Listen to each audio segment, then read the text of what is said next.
iZombie Season 5, Episode 7, Filleted to Rest. So, holy crap, they finally haven't put her parents back in it. Both her parents, apparently. Didn't mean to say that. But her mom shows up, Liv's mom shows up at the hospital. They have been in town the whole time. They didn't escape. Her brother's alive. Her mom's alive. They don't talk anymore. All of that just was insane that they even did that. I was like, finally it happened. I think I mentioned like 2 times. I don't know if I mentioned it in my last review, but I know I've mentioned it like twice already in this season. Like, what the heck happened with their family? Like, her family just vanished, but they're still in town. So we finally have something from that. And that ends up leading to Liv finding her father, who is the new main villain. So I love that. I thought that was a great way to end the episode. And I was like, oh, now we got something. Because I would, even if it wasn't the villain, it still would have been entertaining just to see how that would even play out.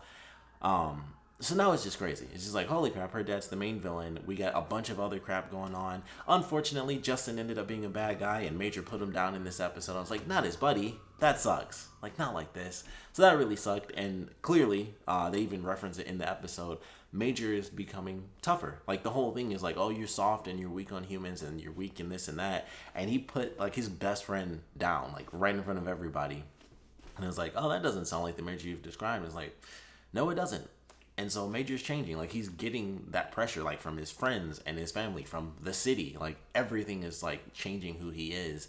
And it'll be interesting to see how that plays out as a whole. But definitely an interesting episode for him. And that really sucked because I was just like, oh, man, like, they were buddies. Like, that was just, like, his best friend. So I was like, that really sucked that he had to do that. We do have only, like, a couple of scenes with the main villain. It was really, like, at the end of the episode. But he does mention how like, he really is on the zombie side, as the other woman. Like, they are the same person, just on opposite sides. He was like, I like her. Unfortunately, she's on the wrong side. Like, he feels like, there's a kinship there where they both feel like it's humans over here, it's zombies over here. There's nothing in the middle. And so they both feel the same way. They're just trying to help their side win. So it's like, okay.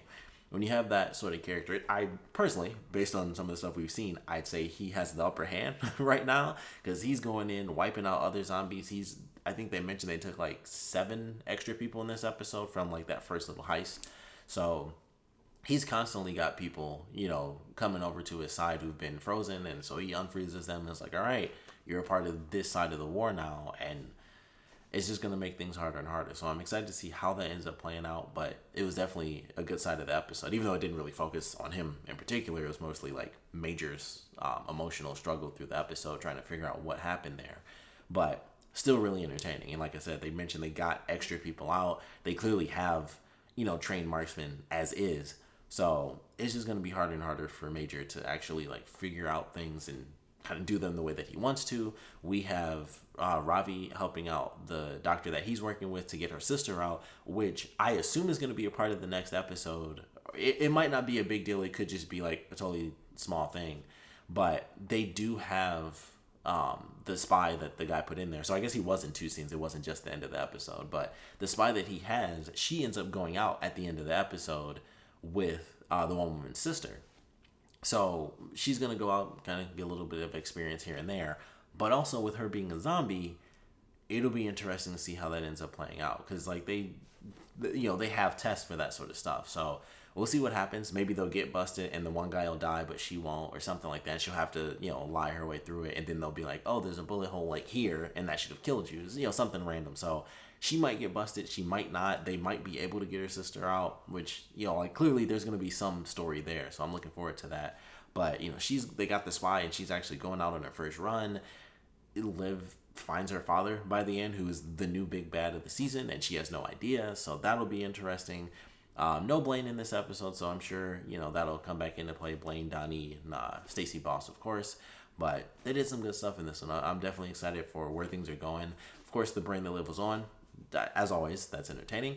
So that was pretty funny, and everyone freaking out, like I want to know the ingredients to like the remoulade sauce and stuff like that. So I thought that was pretty funny, but definitely a good episode overall. Clive finds out, he's at least told that the odds are very high that it's not actually his child, and that had a lot to do with the fact that I can't remember her name, unfortunately, but she puts Clive as the emergency contact as well as the father of the baby. So she was like, yeah, I put you down because it's like you're the guy that a woman would want to be the father of their baby, but odds are it's this other guy.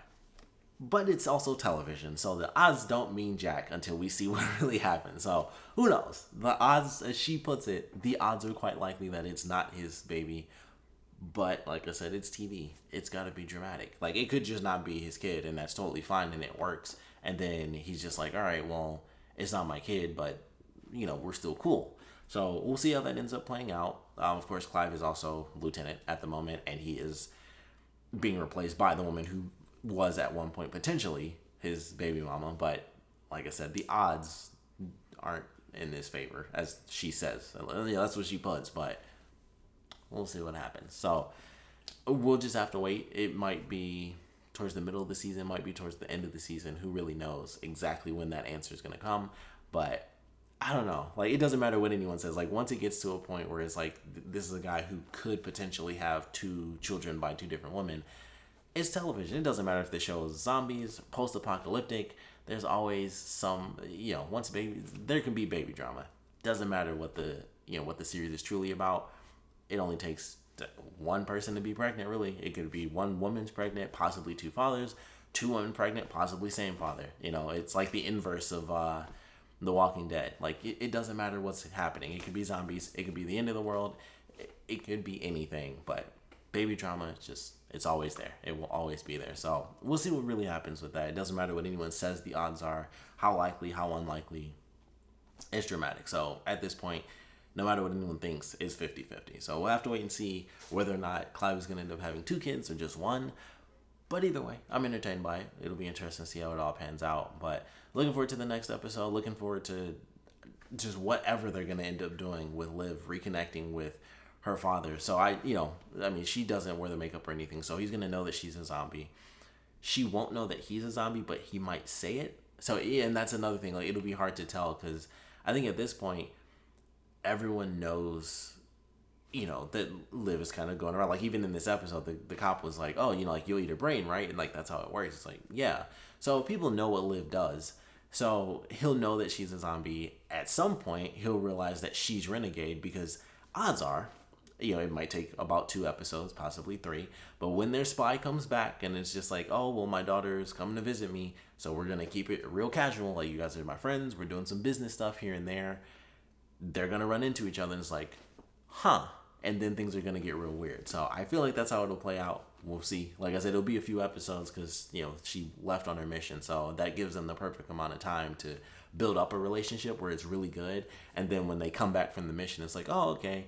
And then she goes to visit her dad one day and it's like, why are you here at my dad's house when you're a human?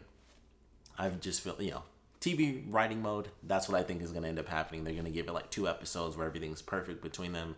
And then that's when she'll realize like, oh crap, you're the bad guy. And I don't know if she'll find out everything and she'll realize how far it really goes with him, like bringing people out of the freezer and going up against, Major and stuff like that. But she's going to realize something's off here. So I feel like that's how it'll work.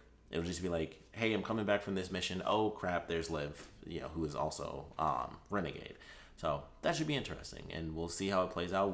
We might actually even learn from that crazy moment exactly why he wants to get in touch with Liv. Like, does he plan to out her so that no more zombies can come in? Is it, like I said, I mentioned, like, as soon as he showed up, I was like, well, he seems to be going against zombies a little bit, but at the same time, would he try to stop Liv, or would he be trying to, like, force her to bring different people in? Like that's the big question right now. So I have to wait and see, but I love the ending. I cannot wait to see what they end up doing with that for the rest of the season. Of course, we'd love to know what you guys thought about this episode, so please put your comments down in the comment section below. Let me know your favorite parts about it, least favorite parts about it, and I would love to know your conspiracy theories and thoughts and ideas on how Liv is going to go from like, oh, I'm reconnecting with my father, to realizing that her father is like the new big bad. Because I think it's kind of the generic way to do it. This show, if I have faith in any show, it's this one, to be like, to subvert expectations for how she finds out. But general writing, it's going to be, they have 2 or 3 episodes to build up, and then they have the random coincidence moment where it's like, she either visits or the spy ends up visiting the house while they're both there, and it's just like poof, like no one, you got these 3 people, 2 people know each other, and the other guy, he's on the outside, and at some point all 3 of them are going to be in the same room, and it's like, oh, something's wrong. So I think that's how it's going to work, because that's kind of like the classic way of figuring it out. It's like, oh, things are great. And you open the door, and then it's like, oh, So I just assumed that that's how it was going to work. I could be wrong. That would be sweet if I was, but that's just my theory. That's my guess on it. Like I said, we'd love to know yours, and of course, what you guys thought about this episode in general. So please put your comments down in the comment section below. And of course, thanks for watching.